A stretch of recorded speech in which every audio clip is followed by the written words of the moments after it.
For about 2 weeks in the spring of 1945, pretty much every horror you can think of from the entire war was happening simultaneously, all of it concentrated inside one single city. Berlin was where the regime that started the war decided to make its final stand, and caught in the middle of all this were some 2 million civilians. They were now about to see the worst of it, the kind of worse you usually don't hear about. So after the German invasion of the Soviet Union had stalled at Stalingrad and their 6th Army was annihilated, they tried to regain momentum in their last big gamble on the Eastern Front. This was the Battle of Kursk, the largest tank battle in history, the one you've heard so much about, and the last major German offensive in the East. From there it was one grueling retreat all the way back to where everything had started, Berlin. Now over on the other side, in the West, the situation wasn't much better for the Germans.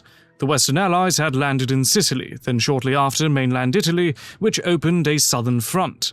And then June 6, 1944, or what you might better know as D-Day or Operation Overlord, opened up another proper front in the west in Normandy, not to mention the Anglo-American strategic bombing campaign that was systematically grinding German cities and industry into rubble, killing several 100,000 civilians along the way. By January 1945, the Soviet Red Army was just about 40 miles east of Berlin, where they paused to regroup. During that time, the Western Allies crossed the Rhine, so by mid-April all of Germany was a strip of country pinned between 2 enormous armies, both of which were preparing for one final push. But little did they know that this battle was going to be unlike any other. Now, I won't go into the politics of the time and all that bullcrap. I just want to tell you briefly why the Soviets were the ones that got to storm Berlin. The main Allied leaders had already agreed on how Germany would be split once the war ended, and Berlin sat deep inside the agreed Soviet zone. The initial deal was that it would be jointly occupied by all powers, divided by sectors, but the Western Allies knew that it was going to end up in Soviet hands eventually. So Eisenhower, the supreme commander of the Allied Expeditionary Force, decided that he wasn't going to waste any more soldiers' lives, especially now that the end was near, just to capture something that would be given away with the political agreement a few months later. So he went straight to Stalin with a telegram, without much consultation with leaders of the major powers, which pissed quite a few of them off, telling Stalin he could have the pleasure of taking Berlin if he wanted. And he wanted that more than anything. Besides getting revenge for the roughly 27 million Soviet people that the Germans had killed, they'd also seize all the valuable German technology, so the Western Allies came to the Elbe River and were ordered to stop and wait. Now, Stalin got the idea to play a bit of a cynical game with 2 of his top marshals, Georgy Zhukov and Ivan Konev. These 2 commanded a huge part of the Soviet army, and they had been rivals for a long time. So Stalin exploited this to pretty much make them race to see who'd come to Berlin first, and those 2 knew that the first to do it would get immortal Soviet glory. The largest concentration of ground forces in the history of warfare was soon lining up for the assault. Roughly 2.5 million soldiers, over 6,000 tanks and self-propelled guns, 7,500 aircraft, and more than 40,000 artillery pieces. And against this force, the Germans had about 1 million men in 2 army groups. But the term men here doesn't mean a battle-hardened, well-equipped and motivated soldier. They were mostly exhausted, too old or too young or semi-disabled guys armed with whatever was left of the shattered Reich. The professional Wehrmacht of 1941 was long gone, and what remained were skeleton units made up of whoever could still carry a rifle or a Panzerfaust. Men who were in their late 40s or 50s or naval personnel, Luftwaffe ground crewmen, and 17-year-old conscripts with a month of basic training. But wait, it gets worse, because this ad hoc, quote-unquote, army, as bad as it was in a much better position than the Volkssturm, the Home Guard militia raised in late 1944 from all males aged 16 to 60 who weren't already in uniform. These poor guys were armed with whatever had been left of the regular units, so they got old captured French or Soviet rifles and other things that weren't used by the frontline units. But most importantly, they had Panzerfausts, a bunch of them. They were encouraged to take out the Allied tanks in any way they could, and perhaps the saddest group of these men now ready to be sacrificed in the last stand of an already long-lost war were the Hitler Jugend. or Hitler Youth. These were heavily indoctrinated 15 and 16-year-old boys, now sent to fight battle-hardened Soviet soldiers who weren't really in the best mood after what Germany had done to their country. A vodka-fueled angry mob armed to the teeth is absolutely not something you'd want in your home city. But Hitler personally ordered anyone refusing to fight to be executed, and declared that Berlin would be a fortress fought to the last man. As if any of this could change the outcome of a war that was already lost. However, before the horrors of fighting inside Berlin itself would begin, the Soviets first had to reach it, and this is where the first horrors now actually begin. The man given the job of conducting this hopeless defense was Gotthard Heinrici, one of the very few competent professionals left. He was 58 years old, and he had spent the entire war on the Eastern Front where he perfected fighting withdrawals against superior Soviet forces. He knew how to make a defensive position that would bleed the attackers, and he correctly predicted that the main Soviet attack would come straight at the Seelow Heights, the ridge about 50 miles east of Berlin. The heights were some 130 feet above the Oder floodplain, and they were the last natural defensive feature between the Red Army and Berlin. So the Germans called it the Gates of Berlin. Heinrici did what he could with what he had, and he stripped men of his quieter sectors to reinforce the gates. He built 3 defensive lines stretching 15 miles back from the river. He also opened the Hohenzollern Canal Dam and flooded the area in front of the heights so Soviet tanks would bog down in mud. But he was aware that with everything they had, they could hold the heights for 3 or 4 days at most, after which the line would break and the road to Berlin would be wide open. So Heinrici knew that he was only buying time for the regime, although they couldn't do anything with that time anyway. He also knew that the Soviet artillery preparation would obliterate the first line, so he pulled back his frontline troops to the second line. On the night of April 15th at 3 in the morning, just as expected, the Soviet shells fell on empty forward positions in the largest artillery preparation of the war, with some 500,000 shells fired in just the first half hour. The Battle of the Seelow Heights began. Soviet commander Zhukov had concentrated 143 anti-aircraft searchlights along the front and ordered them switched on the moment the artillery lifted, so they'd blind the German defenders in order to buy some time for the Soviet infantry to cross the kill zone. It was a nice idea in theory, but the searchlight beams reflected off the dust and smoke of the bombardment and blinded the Soviet troops, and silhouetted them nicely for the German gunners. Soviet infantry charged across flooded, muddy ground at the well-prepared German positions, and you already know how a charge into German machine guns would end. Soviet tank columns got snarled up in traffic jams on the few approach roads where they could actually drive, so the German anti-tank guns picked them off from concealed positions. By the end of the first day, Zhukov had to telephone Stalin and admit he had failed to break through, with serious losses. And Stalin, with that sick little race of his, told Zhukov that Konev's attack to the south was making rapid progress, and that everything looked like he'd be the first to drive Soviet tanks through Berlin for the whole world to see.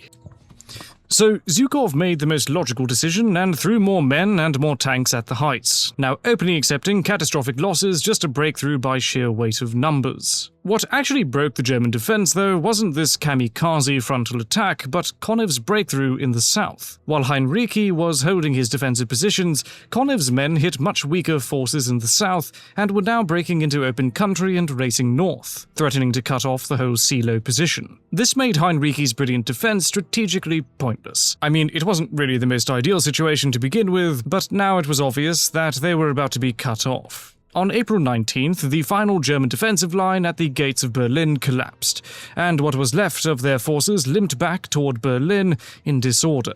Soviet casualties just during these few days of fighting were put somewhere between 30,000 dead and over 700 tanks destroyed, which is just horrifying. German losses are given at around 12,000 killed and 35,000 captured.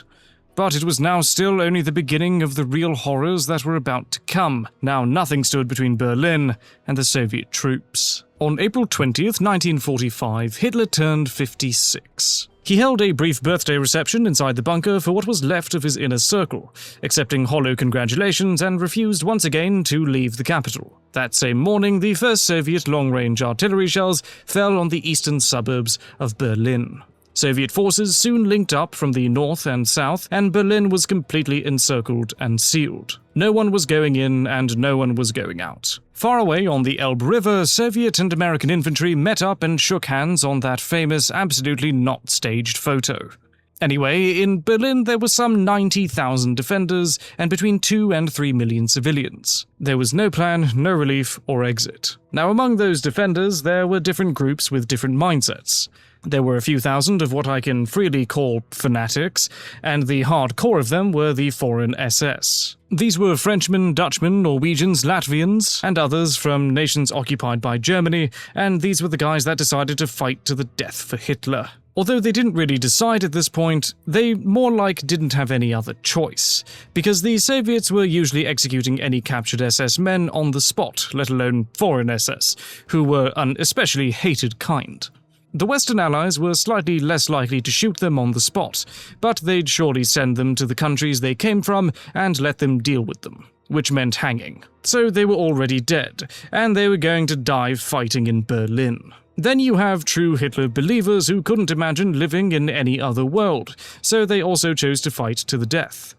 And then you have the kids, around 3,500 Hitler youth boys ranging from 12 to 17, who were heavily indoctrinated in the ideology of their system. They were told lies about a relief army coming any day with secret wonder weapons that were about to turn the war around, and that they were now the heroes who would save the Reich if they could only hold out until that help came through. They were given Panzerfausts and whatever weapons they could scavenge, and these kids were actually responsible for a huge number of destroyed Soviet tanks. They ended up sacrificing themselves holding the bridges that high-ranking Nazi officials used to slip out of the city to save themselves. Then there were the old men we mentioned earlier. They knew what would happen to their wives, daughters, and sisters if the Soviets entered the city, and they did their best to stop them. And the last group was the broken Wehrmacht. Some 45,000 men gathered from what was left of regular German units, exhausted veterans of years of retreat, now ordered to die in their own capital. Most of them wanted to surrender, which brings us to the first in a line of horrors that were now about to happen in quick succession. The military police and SS were patrolling the streets with the authority to execute on the spot anyone they decided was a deserter. They held improvised flying courts-martial with teams of 3 judges who would condemn someone for desertion on the spot, and anyone without proper papers or movement orders was a deserter. So they were hanged on the spot from the nearest lamppost or tree, with a handwritten placard saying something like, "I have been hanged here because I am too cowardly to defend the capital of the Reich." So they would warn anyone else trying to flee the upcoming battle. And there were horrifyingly many such incidents, with entire streets in central Berlin where every lamppost was used this way. Now, the Germans had an organized defense of the city, on paper. They had 3 theoretical concentric rings of defensive positions, with the last one being the Reichstag, major ministries, and of course, Hitler's bunker. However, in practice, these rings barely functioned, and they crumbled as soon as the Soviet forces arrived. But one part of the defense genuinely worked, and that was the flak towers. Berlin had 3 of them, built between 1940 and 1942 to fight the Allied bombers, and each of these superstructures was made from reinforced concrete with walls about 11 feet thick. They had twin-mounted 128mm heavy flak guns on the roof. These buildings could shelter up to 10,000 civilians inside and had everything they needed to hold out like a modern fortress. So when the Soviet tanks reached the city, they lowered their anti-aircraft guns and started firing thousands of shells. These were so well protected that the Soviets eventually had to negotiate their surrender on May 1st. The Germans also had some 60 tanks, most of them Panzer IVs, and a few of the remaining Tiger IIs, a lot of them dug in as static bunkers because they were out of fuel or had broken down. They sat waiting on the main streets that the Soviet tanks were about to roll down. However, the Soviets now began driving into the city on April 21st and 22nd, hitting the outer districts. And the Red Army by this point in the war knew how to fight inside big cities. First came the horrific artillery bombardment. The Soviets fired an estimated 1.8 million shells during 2 weeks of fighting in Berlin, leveling entire blocks of the city. Once the artillery lifted, then came the assault groups. About 80 men each, with support from tanks and assault guns. They went through building by building, with their submachine guns and hand grenades, clearing room by room. Panzerfausts were the biggest problem for the Soviet tanks, because they were everywhere, and the rubble of the city gave the ambusher plenty of chances to fire one from point-blank range, after which he was usually shot by the surrounding infantry. But nevertheless, the Soviets lost approximately 2,000 tanks during the whole Berlin battle, meaning every fourth tank from the force allocated for the operation was destroyed. What the fighting actually looked like inside the city was close to a slaughterhouse, with horrific losses on both sides. Fighting was extremely close, at hand grenade range, and even hand-to-hand combat wasn't rare. Artillery of both sides was blasting away anything still somewhat standing in the city. There was no water, no electricity, no safe place to be, and like I said, over 2 million civilians in the crossfire. When the Red Army soldiers arrived, it was no liberation, no end of their glory, but only the beginning of their horrors. And for the women and girls, it was even worse, as they endured everything listed above, plus that other thing that the Battle of Berlin became known for. I think that you might know what I mean. Statistics give an approximate number of 100,000 women going through this, many of them multiple times. It went so far that women were trying to make themselves unattractive by shaving their heads, trying to look like men, or faking illness, and there were over 3,000 documented cases of civilians choosing not to live through this, if you get what I mean. On top of the Soviet soldiers and their years of accumulated rage, in the second and third echelons that followed behind were the men recently released from Soviet prisons and labor camps to make up the numbers in the final push, and you can only imagine what they were doing inside a city full of people. Then the Soviets began using the subway to move underground beneath the streets of Berlin, which let them outflank German positions from directions they didn't expect. And to stop this, someone in the crumbling German command ordered the subway to be flooded by detonating charges where it ran beneath the Landwehr Canal. In the last week of fighting, they blew up the ceilings and the water poured in and spread through approximately 1/3 of the entire Berlin subway system. But you know who was inside those tunnels besides the Soviet soldiers? Civilians sheltering from the fighting above, and wounded soldiers in improvised underground hospitals. The water came and panic broke out. Sources don't give a clear number, but estimates went into the thousands. But more recent ones suggest between 50 and 200 drownings. But still, it was just horror on so many levels, and it wasn't over. By the night of April 28th, Soviet forces had pushed all the way through the inner districts and were now within a few hundred yards of the Reichstag. The fighting in those last days was the most concentrated of the whole battle. It was now April 29th. Inside his bunker, Hitler married Eva Braun. In a brief civil ceremony, dictated his political will and tested the cyanide capsules on his dog. On April 30th, at around 3:30 in the afternoon, as the Soviets were preparing the final assault on the building itself, the official story goes that Hitler shot himself inside his bunker, and his wife took those pills at the same time. Then their bodies were burned by the SS men. The fighting continued during the afternoon, with the resistance in the last few buildings still holding out. But around 10:40 p.m., the Soviet flag was raised on the Reichstag's roof. That famous photograph of the raising of the flag was a staged reenactment on May 2nd, where the second watch was photoshopped off one of the soldiers' wrists, so as not to make it so obvious that the man had been looting. Anyway, on May 1st, the German chain of command now completely collapsed, and the Soviets demanded nothing less than unconditional surrender. On May 2nd, General Helmuth Weidling, the commandant of the Berlin defense area, walked under a white flag and signed the surrender. By midday, a strange silence had fallen over the city, interrupted by gunfire every now and then as scattered SS units in various pockets still resisted or attempted to break out of the city. You can guess what happened to them. The Battle of Berlin was over. The Soviets had roughly 80,000 killed and 280,000 wounded for the operation, while the Germans had about 100,000 military killed, 220,000 wounded, and some 500,000 surviving men captured. Civilian deaths are estimated widely, from 22,000 to 125,000 by various sources. And those horrors for the civilians inside the city didn't stop with the battle's end. They lasted for months, along with food, water, and medicine shortages. The Western Allies didn't enter Berlin until July 4th, and you and I can't even imagine what was going on in the meantime.